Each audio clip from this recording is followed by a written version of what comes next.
लेकिन सबसे पहले ये बताने का काम करें कि उसमें जो है ऐसे कौन से राष्ट्रीय गुण हैं जिससे कि राष्ट्रीयता उसको मिलनी चाहिए, यानी कि राष्ट्रीय ग्रंथ उसको घोषित करना चाहिए, है ना।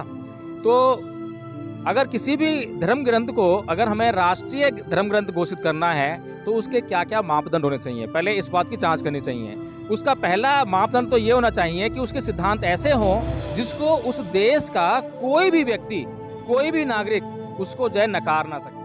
आप सोच रहे हैं कि एकदम से वो कागज की पोटली लाएंगे, कागज किताब लाएंगे और उसमें आग लगा देंगे, जिस दिन आग लगाएंगे उस दिन हम अभियान शुरू करेंगे। अरे महाराज, आपके जो संविधान जो है वो कागज की किताब में नहीं है।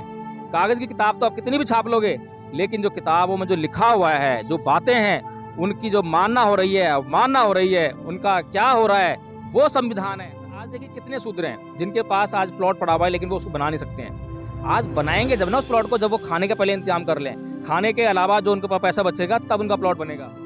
धीरेन्द्र शास्त्री जी अगर रामचरितमानस को, गीता को, रामायण को, महाभारत को, इनको अगर राष्ट्रीय धर्म ग्रंथ घोषित कराना चाहते हैं तो हमें कोई आपत्ति नहीं है, इन्हें भी आपत्ति नहीं होनी चाहिए। एक बार धम्म पद लेके घूम जाओ, एक बार बुद्धान धम्मा लेके घूम जाओ पूरे देश में। हो सकता है कि जब इनके धर्म ग्रंथ फेल हो जाएं तो कम से कम परम पूज्य बाबा डॉक्टर भीमराव अंबेडकर के बुद्ध के सिद्धांत इस देश में एप्लीकेबल हो जाएं और इस देश का भला हो जाए। नहीं, विज्ञान से विश्वास उठ गया है ऐसा नहीं है, लेकिन अभी विज्ञान में विश्वास आया ही नहीं।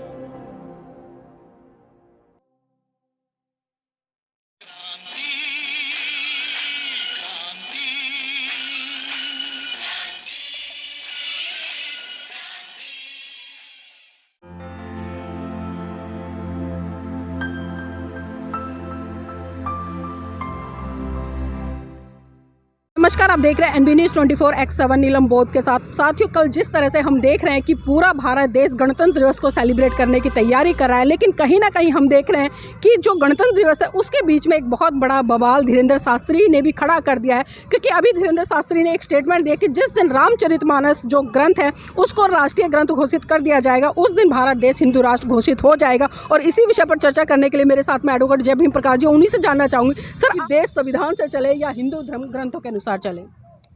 देखिए नीलम जी, सीधी सी बात है कि अगर धर्म ग्रंथों में इतनी ताकत होती तो इस देश में संविधान को लिखने की आवश्यकता नहीं पड़ती। जब 1947 को भारत आज़ाद हो गया था, उसके बाद 1950 को संविधान लागू हुआ है। इस दौरान जो है, और जब आज़ाद हुआ भारत जो है, तो नेहरू जी, गांधी जी, पटेल जी जो हैं किसी संविधान विशेषज्ञ को ढूंढ रहे थे। अगर इनके धर्म ग्रंथों में इतनी ही विशेषता होती या जरा सी भी क्षमता होती कि इस देश को चला सकते, तो उस टाइम पे ये लोग बाहर विदेशों में जा जाकर जो है संविधान विशेषज्ञ नहीं ढूंढते।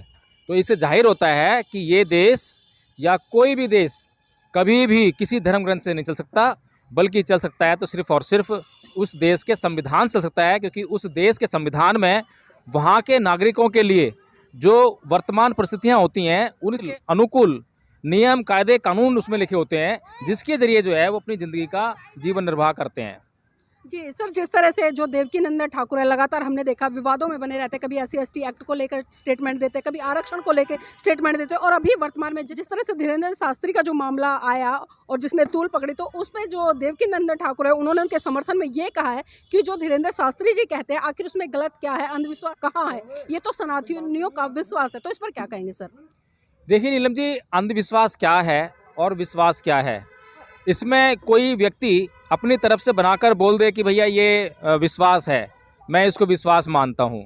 अब हिंदुओं में एक प्रॉब्लम है, हिंदुओं में मानने की प्रथा है, हिंदुओं में जानने की प्रथा नहीं है। ये बड़ी एक भारी समस्या है। वहाँ पर आप देखेंगे उस प्रक्रिया में, उस परंपरा में जिसे सनातनी परंपरा कहते हैं, वहाँ पर जो लोगों का जो दिमागी विकास है वो अवरुद्ध हुआ पड़ा है। आप किसी को कहो भाई ये गधा है तो उसको वो गधा मान लेगा, बशर्ते कि उस आदमी के पीछे कुछ ना कुछ धार्मिक कारण जुड़े हों। जैसे कि ये जो कौन सा है, ये 26 साल का लड़का जो है धीरेन्द्र शास्त्री जो है, इसने अभी से ये चमत्कार करता है या नहीं करता है इससे कोई मतलब नहीं है, लेकिन लोगों का एक विश्वास है, लोगों का विश्वास है कि चमत्कार होते हैं। जब तक ये जो दिमाग में जो कीड़ा घुसा हुआ है, ये प्रॉब्लम दिमाग में जो घुसी हुई है कि चमत्कार होते हैं, जब तक ये प्रॉब्लम नहीं निकलेगी, जब तक लोग जो हैं ऐसे 26 साल के, या फिर आसाराम बापू हुआ, या वो जो राम रहीम हो गया, रामपाल हो गया, तो ये ऐसे बाबा बनते रहेंगे और ऐसे बाबाओं की दुकान चलती रहेगी, क्योंकि ऐसे बाबाओं की दुकान चलने का सिर्फ और सिर्फ एक ही कारण है, वो है चमत्कारों में विश्वास होना। और चमत्कार का मतलब सिर्फ यही है कि लोग जो हैं अपने परिश्रम पर विश्वास नहीं करते हैं, चमत्कारों पर विश्वास करते हैं। वे चाहते हैं कि घर में रजाई ओढ़कर सोते रहें और उनके घर में जो है धन की वर्षा होती रहे। क्या सर विज्ञान से लोगों का विश्वास उठ गया है? नहीं, विज्ञान से विश्वास उठ गया है ऐसा नहीं है, लेकिन अभी विज्ञान में विश्वास आया ही नहीं है। जो लोग चमत्कारों में विश्वास करते हैं तो ये पूरी तरह से मानना चाहिए कि उनका विश्वास अभी विज्ञान पे आया ही नहीं है। जिस दिन विश्वास विज्ञान पे आ जाएगा उस दिन उनके दिमाग से चमत्कार बिल्कुल निकल जाएगा, और जिस दिन चमत्कार निकल जाएगा दिमाग से उस दिन वे लोग परिश्रमी हो जाएंगे, अपने ऊपर भरोसा करने वाले हो जाएंगे, और वे स्वयं से इनिशिएटिव लेते हुए हर काम को करने का प्रयास करेंगे, नई नई खोजें होने लगेंगी। इस देश में आप देखेंगे कि अधिकतर जितने भी पेटेंट हैं वो अमेरिका के नाम पर हैं।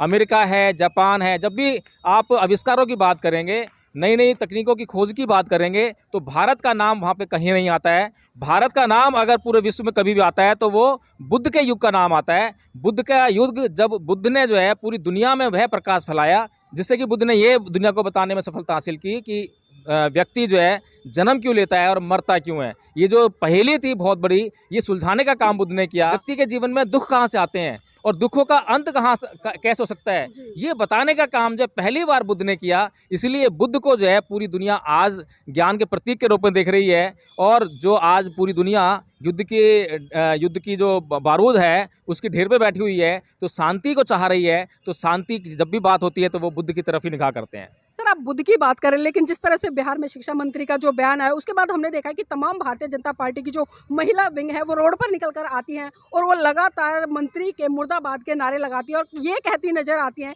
कि जो रामचरितमानस है वो हमारा बहुत ही पवित्र ग्रंथ है और इसको राष्ट्रीयता मिलनी चाहिए। सर इस पर क्या कहना है? हाँ, राष्ट्रीयता मिलनी चाहिए, लेकिन सबसे पहले ये बताने का काम करें कि उसमें जो है ऐसे कौन से राष्ट्रीय गुण हैं जिससे कि राष्ट्रीयता उसको मिलनी चाहिए, यानी कि राष्ट्रीय ग्रंथ उसको घोषित करना चाहिए, है ना।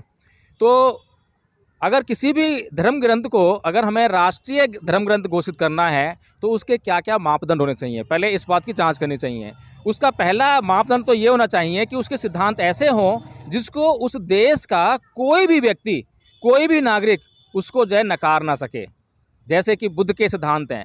बुद्ध के सिद्धांत है, ना ही वेरेन वेराने समंत कुदाचनंग अवेरेन चय समंती ऐस धमो सनातनो, यानी कि वैर से कभी वैर शांत नहीं होता, अवैर से ही वैर शांत होता है। इस कथन को बुद्ध के पूरी दुनिया में कोई व्यक्ति नहीं नकार सकता। पूरी दुनिया के लिए ये धार्मिक ग्रंथ बन सकता है, पूरी दुनिया का ये जो इंटरनेशनल ग्रंथ बन सकता है। लेकिन रामचरितमानस में आप देखिए, रामचरितमानस में जब ये चौपाई कहती है कि ढोल गवार पशु शूद्र और नारी ये ताड़न के अधिकारी, जब ये चौपाई ये कहती है तो इसमें सबसे पहला जो विरोध आता है वो स्त्रियां करेंगी।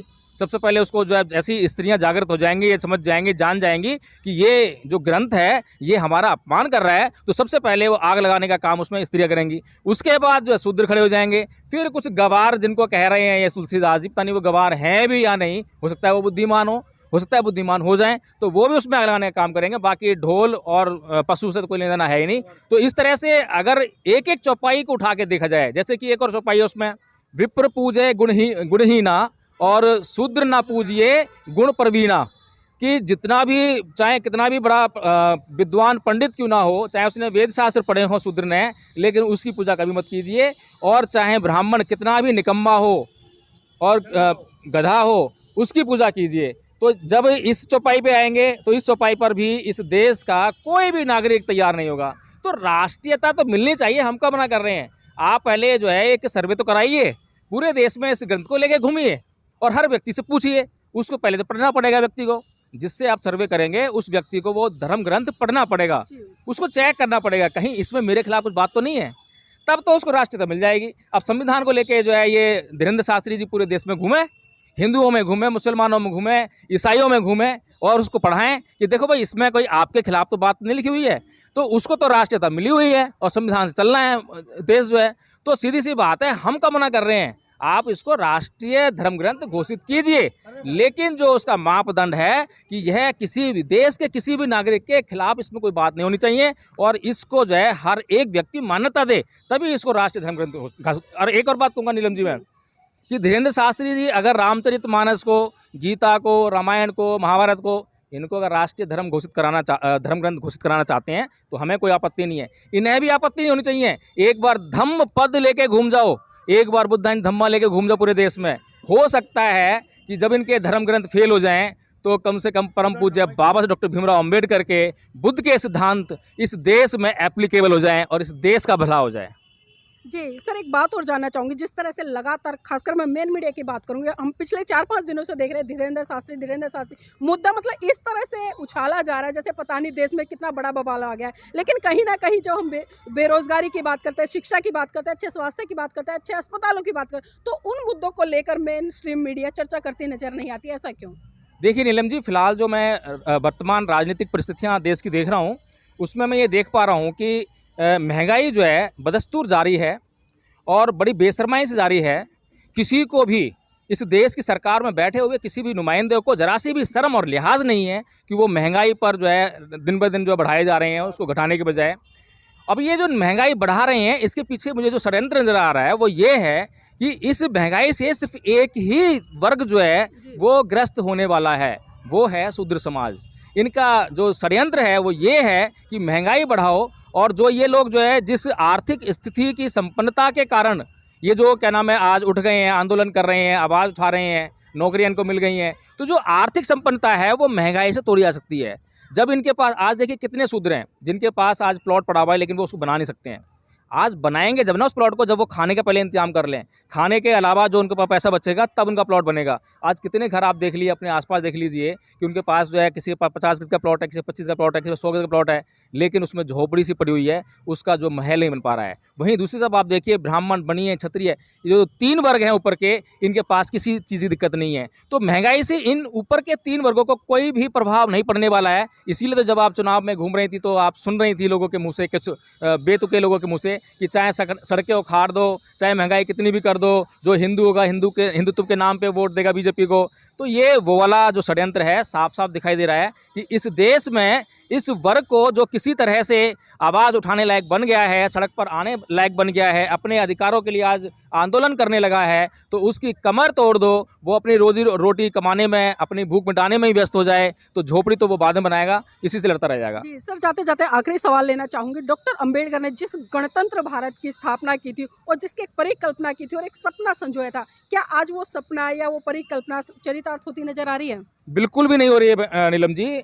आप देखेंगे कि मतलब जो गणतंत्र, लोकतंत्र, समाजवाद, धर्मनिरपेक्ष, जितने भी शब्द जो हैं संविधान में लाए गए हैं, लिखे गए हैं, अडॉप्ट किए गए हैं, आज की जो वर्तमान सरकार है उसकी नीतियां अगर आप उठा के देखेंगी तो उसकी नीतियों में आपको वो संविधान कहीं नज़र नहीं आएगा। आज की उनकी नीतियों में वो मनुस्मृति, रामचरितमानस, रामायण यही नज़र आएगा। तो जो लोग कह रहे हैं कि जिस दिन संविधान को हाथ लगाया हम उनके हाथ काट देंगे, तो मैं उनको बताना चाहता हूँ कि संविधान को उनको हाथ लगाने की जरूरत नहीं है। आप संविधान किसको मान रहे हैं? आप संविधान मान रहे हैं उस कागज़ की पोटली को।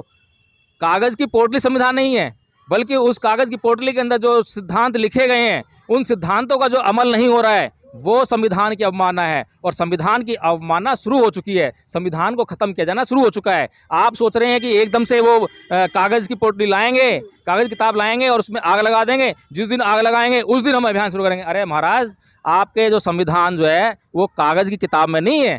कागज़ की किताब तो आप कितनी भी छाप लोगे, लेकिन जो किताबों में जो लिखा हुआ है, जो बातें हैं, उनकी जो मानना हो रही है, अवमानना हो रही है, उनका क्या हो रहा है, वो संविधान है। आप उस पर गौर कीजिए।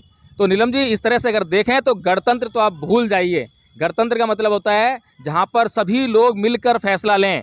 जैसे कि हम बुद्धाइन धम्मा में पढ़ते हैं, जो शाक्य गणराज्य होता था, शाक्य संघ हुआ करता था, उसमें चाहे वो सेनापति हो, चाहे वो राजा हो, सब लोग मिलकर जो है एक जगह बैठते थे और एक जगह जो है बहुमत के आधार पर फैसला लिया करते थे। वो गणतंत्र था।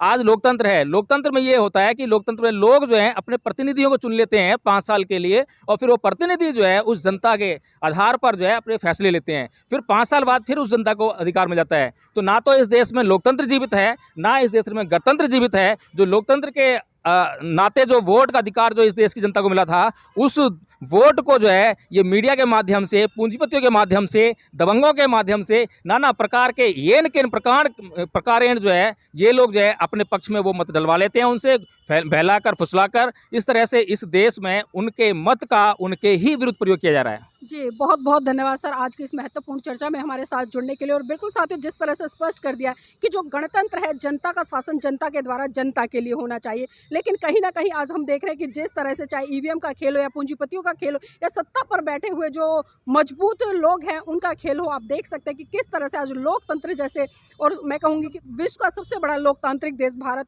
उसमें किस तरह से गणतंत्र की बात करूँ या मैं जनता की बात करूँ, किस तरह से खुलेआम उनकी धज्जियां उड़ाई जा रही है, उनका गला दबाया जा रहा है, उनके हक अधिकारों को छीना जा रहा है। तो आज कहीं ना कहीं जरूरत बन जाती है, खासकर मैं सोशल मीडिया के माध्यम से बताना चाहूंगी कि आज जिन महत्वपूर्ण मुद्दों पर चर्चा होनी चाहिए, आज उन महत्वपूर्ण मुद्दों पर चर्चा ना होकर बल्कि आज धर्म के आधार पर या हम कहेंगे कि जाति के आधार पर, जिस तरह से बहुत ही ये बाबा आबा साबा निकल कर आ रहे हैं, इनके आधार पर आज चर्चाएं हो रही है, पूरी की पूरी मेन मीडिया इनको कवरेज देती नजर आ रही है। तो साथ ही आपको देखना है, क्योंकि मेन मीडिया का काम वही है जो सत्ता चाहती है कि वो दिखाएं, उसमें जनता को उलझा कर रहे, ताकि जनता अपने लिए अपने हक अधिकारों के लिए आवाज़ उठा ना सके। तो बने रहिएगा हमारे साथ में। और अब तक जिस भी साथी ने हमारे एनबी न्यूज़ चैनल को सब्सक्राइब नहीं किया है, उसको सब्सक्राइब कर ले, वीडियो को लाइक करें और कमेंट करना बिल्कुल भी ना भूलें।